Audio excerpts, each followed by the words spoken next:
Let me ask you this. When was the last time you had a real breakthrough where you faced a lot of resistance and you got to the other side of it? You had a huge aha moment. You celebrated yourself with pride. It's probably been a while, but this year is your year of breakthrough.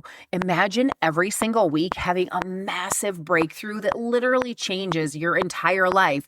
And it's not because your circumstance changed. It's because you saw something in a brand new way that created so much relief and so much peace in your life that you celebrated and you didn't need alcohol to do it. That's what I want to invite you into in 2026. And that is what the 90-day life renewal is all about. To know that you can handle it and that you're not ignoring it by numbing or hiding, that you can be scared and do it anyway. And this is the journey that we go on together. Schedule your clarity call now because this is your first big breakthrough. And I'm not joking. This one step is when people start to realize, yes, something is possible and I don't have to do it alone. And know that this is just the beginning. I cannot wait to connect with you. Welcome to Wild Sobriety, a journey of feminine freedom beyond alcohol. I'm your host, Mary Wagstaff, and over the last 20 years, I've been exploring what it truly means to be a woman through the lens of alcohol, sobriety, and the mysteries of feminine power. Through my journey and the journey of my private clients and remarkable feminine leaders, we go beyond sobriety as simply the absence of alcohol. Here, sobriety becomes the presence of clear seeing, lifting of the distortions that are holding you back, and the reclaiming of your power that you've given away by trying to be everything to everyone all the time.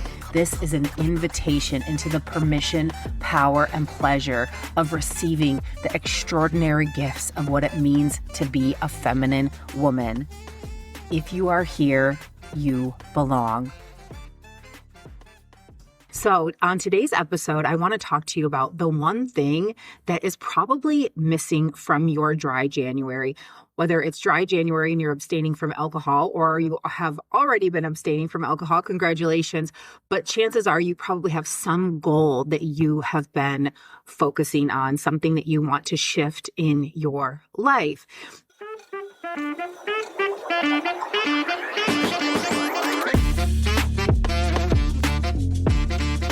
Welcome back to Wild Sobriety, Warriors of Love. I'm recording this right at the beginning of 2026. It's Mary Wagstaff. If this is your first time here, welcome. And if you have been here for a while, I hope that things are going really, really well for you in the new year. And today's episode is going to be a game changer for whatever plans you have for the new year. I am a holistic wellness and sobriety coach. I use a method of what I call empowered feminine sobriety to help women really reclaim the truth of who they are. And this is one thing that I have talked about on and off, but something that I am deepening into. And you will hear more about my process as a 7-year sober, holistic alcohol coach that is always on a spiritual quest since I was a very little girl and have many, many interests in life. What is going on with me? What are the practices I'm doing? And what is happening for me in my life this year? Because there's a lot of things that I think will be interesting and inspiring to you, how I'm using the work that I do as my life continues to go and as I face my own challenges and struggles as a woman, as a mother, and as an entrepreneur and a devotee of the divine. So on today's episode, I want to talk to you about the one thing that is probably missing from your dry January. Whether it's dry January and you're abstaining from alcohol or you have already been abstaining from alcohol, congratulations. But chances are you probably have some goal that you have been focusing on, something that you want to shift in your life. And we have many, many reasons for wanting to make change, but usually it's because something doesn't feel right. It feels off. We don't feel good about a way that we're showing up and the results that we're getting in our life. So earlier this year, before the first of the year, I had started a practice before the new year called the 13 Holy Nights. And I shared about some of that was just deepening into connecting to a more spiritual practice of celebrating the holiday season through the Yuletide. So starting at Christmas Eve and going actually until what's called the Epiphany on January 6th. So taking that whole time to rest and contemplate and be with my family and be in the magic and the wonder and awe of what the dark season can bring. And something that I do like to preface is that I have been on a spiritual journey, like I said, since I was a very little girl. And what I know from that is that spirituality is deeply, deeply personal. But what I also know is that all of the women that come to work with me and that I have worked with and gathered with over the many years are longing to go deeper. And even women of faith that have faith that they're instilled in, whether that's a religious practice or some other practice, there is still an opportunity for them to go deeper, for them to use their connection to source, to the divine, to their higher self, to God, for the next phase. How do they relate to this now from where they are? They are completely different versions of themselves. And something that I've recognized in my own life is that even growing up in the Catholic Church, and I don't consider myself Catholic, but even growing up in the Catholic Church, I do have practices that I use from that church, from that tradition, but I didn't really learn anything. I have no clue about anything. So I have been studying not only Catholicism more, but Christianity, because I don't want to knock anything until I actually have a full understanding of it. I've been studying Jewish mysticism this year. I've been down the path of the divine feminine, which was really what triggered my sobriety and why I know this is the one thing that is missing from your dry January, but the one crucial point that will actually make it stick and make all of your efforts worth it, take them beyond dry January. And so I wanted to start too by letting you know, because of this and because of the results that my clients who I was working with during the holiday season got in such a short amount of time, because they added this component through the holiday season, deepened their experience of what that meant to them and took it to just deeper than that commercial level of things, have been blowing my mind. One of my clients messaged me saying that sobriety feels so natural to her. And I was, well, girl, it's because it is. Like, this is the way you were born, was sober. That I am offering a brand new offer that I had offered before the holiday season called Beyond Dry January. And this is a 6-week program. It's private. It's just you and me to really find that voice of your truth and your authenticity of how you connect to spirit and how you can do that.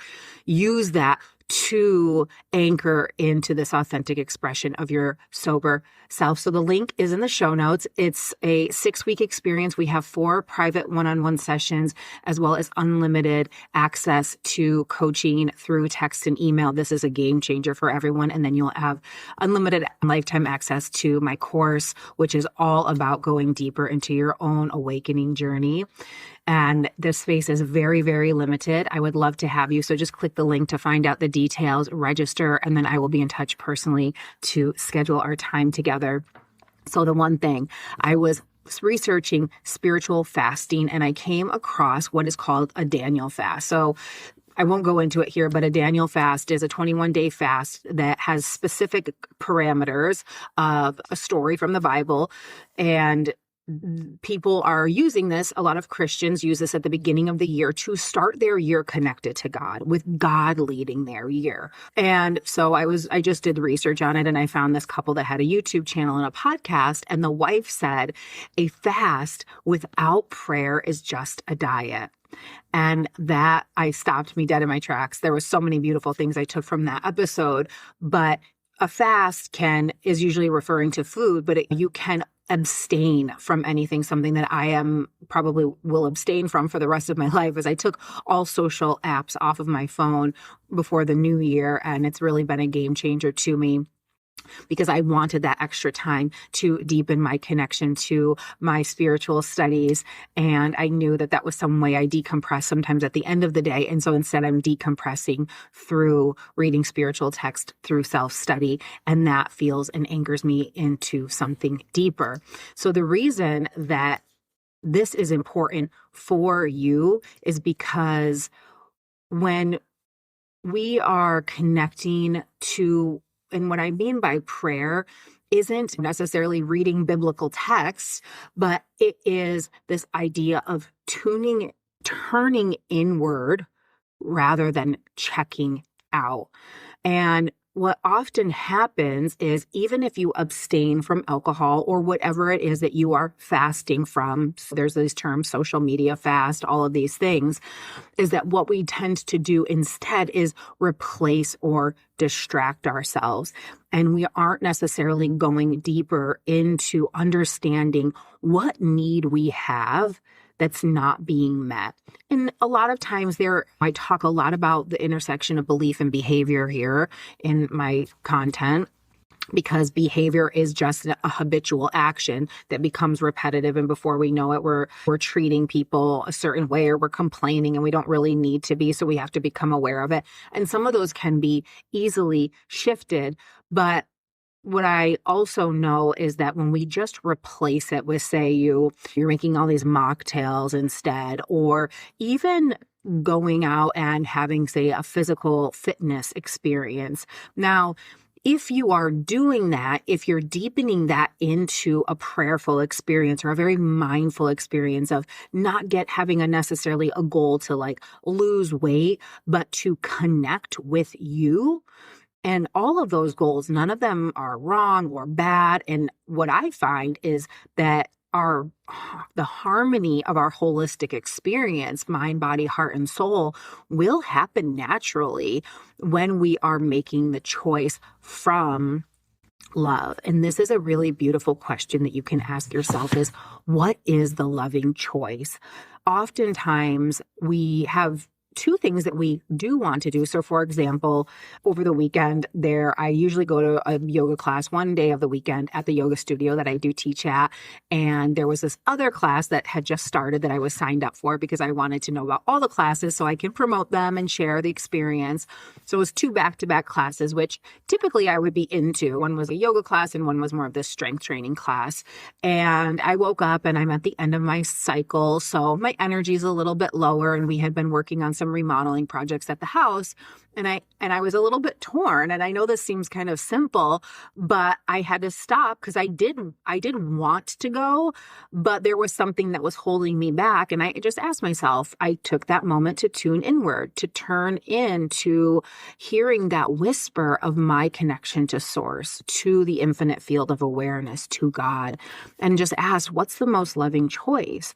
And the most loving choice was to be soft, to be slow, to sit have my quiet time, that there was no rush to go to the class that I had signed up for, and I didn't need to pack it all in, that I had a full day ahead of me and there would be more time. And of course, I've been to 1,000 yoga classes. So we slow down to ask that. And then by not stressing ourselves out, especially as women, if we're stressed and we're working out all the time, and I find this to be true with me, is sometimes the healthy choices for me can often come with stress, where I'm trying to pack it all in. And then my cortisol levels are high. And so how healthy is that? And I often tell people, as a yoga practitioner, sometimes your best yoga is not coming to yoga. That is really listening to yourself and the discernment of saying no when no is a yes to yourself, and to honoring what it is that you need to be in that silence, be in that stillness.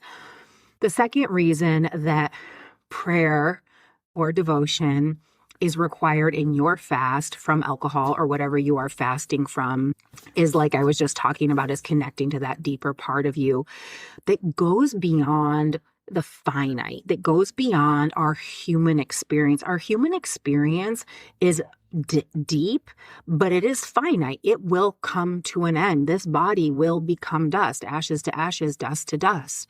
But there is an energetic experience. There is a deep knowing, our intuitive self, the wisdom that we have that is never taught but known, which is that whisper that you are hearing that's calling you home to your authentic self through the lens of sobriety, through the removal of what has created distortions in your life. And right now it might seem surface level, but I'm telling you, sister, it is very, very deep and very profound.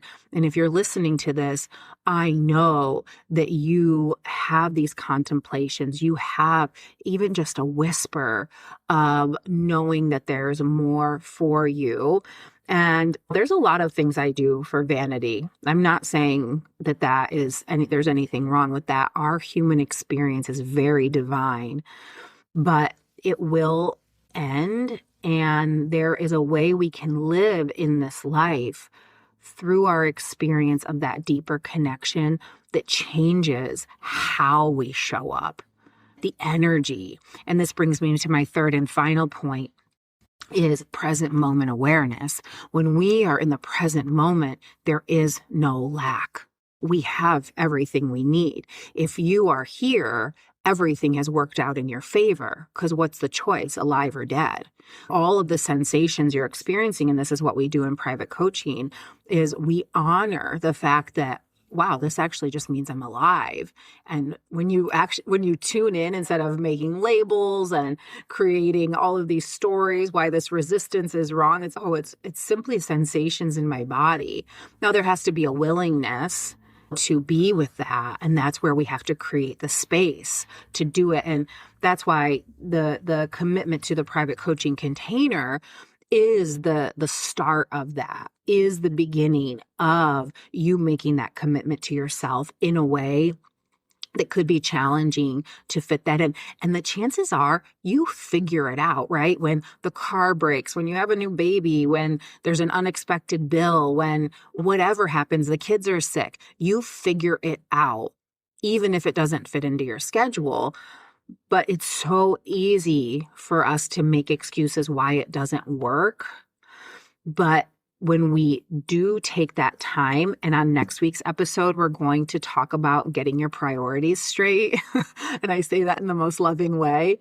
This is where you need to get your priorities straight, because it is inside of you and from which your world is born. The perspective that you take, the way that you show up energetically, and how you see. Those that have eyes to see and ears to hear can hear the truth and see the truth. But if you stay stuck in your old stories, and all we need to do is practice, we do it from the most loving, compassionate, curious way. And we find your truth. We find your way. This looks different for every single one of my clients. And so when we're in the present moment, we are in the gift of what we have now. And someone recently told me, a wise man, that when we look to the future, we often feel behind, because it's okay to dream and get excited about creating that big vision and holding that. But sometimes that creates a feeling of lack and scarcity because we don't yet have it. And it's this wishful thinking that can create a deficit. And when you are in a prayerful moment, an inner meditative moment of quietude and solitude, and there's many ways. I've been doing so much research of all of the different ways of contemplation and prayer that I've practiced over the last, I won't date myself, over 25 years. Oh my gosh, probably like over my entire life, because I did start my spiritual journey in the church. So I've been doing some form of contemplative prayer for a very long time. And this helps you see the gift of what's here right now. I would love for you to join me for the next 6 weeks. As soon as the spaces fill up, the offer will be gone, but I want you to take you into your experience beyond January, because chances are you don't have a plan. And what happens is you celebrate with a drink and then you're right back to where you started. And I don't want that for you, because you don't want to be in the same spot again this time next year. Have a beautiful day. As a special thanks for being part of the Wild Sobriety community, I wanted to gift you something very special. It is my brand new free mini training called the Permission Protocol. This is going to blow your mind about everything that you thought not only possible on the other side of alcohol in sobriety, but that actually the process to get there, how it can be pleasure-filled and the freedom that you've been seeking. And all you need to do is give yourself permission to say yes. Everything you need to know is right in the description here on the podcast. And if you took something away from this episode, please make sure to subscribe, leave a review, and share it with another sister that you know would benefit from the show. And I will see you next week, my beautiful and brave warriors of love. Talk to you soon.